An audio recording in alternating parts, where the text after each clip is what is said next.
Ethiopian Premier League round 19.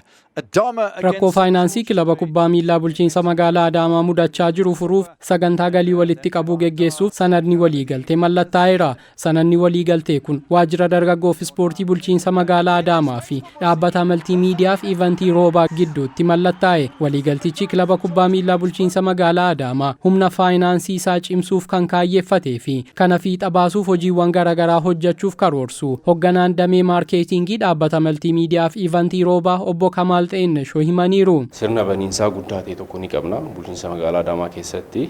Inni lammaffaa immoo fiigicha guddaa magaalaa Adaamaa keessatti ni gaggeessina. Fiigichi guddaa kun qabiyyeewwan sadii of keessaa qaba. Kan daa'immanii ni jira, kan dubartootaa fi kan dhiiraa of keessaa qaba. Maaliif qaamni dhimmi isa ilaallatu marti xiqqaa guddaa osoo hin jedhin akka deeggarsa kanarratti hirmaataniif waan karoorfanneefi. Inni biraa immoo akka biyyoolessaatitti sagantaa teeletoonaa fi affeerraa irbaata guddaa ta'e tokko ni qopheessina kilabii kanaaf jechuudha. Sagantaan adda ta'e tokko immoo kan qabnu wal dorgommii kubbaa miilaa qaamota selebritii ta'an artistootaa fi tiktookaroota jidduutti kan dhiiraa fi kan dubartiitiin jechuudha ni qabna jechuudha. Koonsartii haalaan guddaa ta'e artistoonni biyya keenyaatis artistoonni saba keenyaatis kan irratti hirmaatan artistoonni gurguddaan kan irratti hirmaatan koonsartii guddaa bulchiinsa magaalaa Adaamaa keessatti ni qopheessina. Karaalee miidiyaa dijitaalaa garaagaraatiin madda galiin karaa akka GoFundMe fi madda galii adda addaa TikTokiin ta'uu danda'a, YouTubein ta'uu danda'a.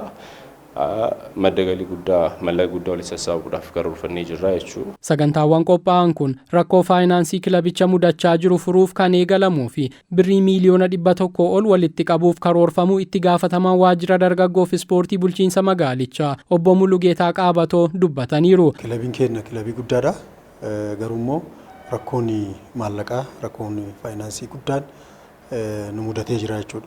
Kaayyoon inni guddaan hanqina kana guutuudha. Maallaqaan gara maallaqaatiin hanqina kana guutuudhaaf kaayyeeffannee kaane.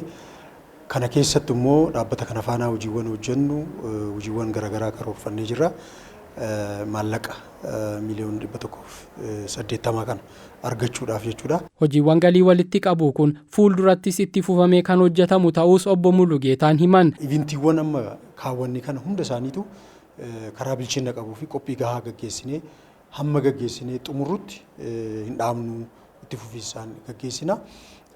Faayinaalii garuu ivintiin kun hundi gaafa xumurame isa achirratti goolamnee waan arganne sanarra dhaabbannee immoo sagantaa biraa qopheeffannaa jechuudha. Karoora hojii kanaa milkeessuu keessatti gaheen deeggartoota kilabichaaf hawaasaa olaanaa ta'uu kan himan dura ta'aan waldaa deeggartoota kilaba kubbaa miilaa bulchiinsa magaalaa Adaamaa obbo Moosisaa Laggasaa deeggartoonni gahee isaanii bahachuuf qophiidha jedhaniiru. Hojii kanatti deemuudhaaf milkaa'inaan kan barbaachisu aarsaa guddaa kaffalanii hojjechuudha.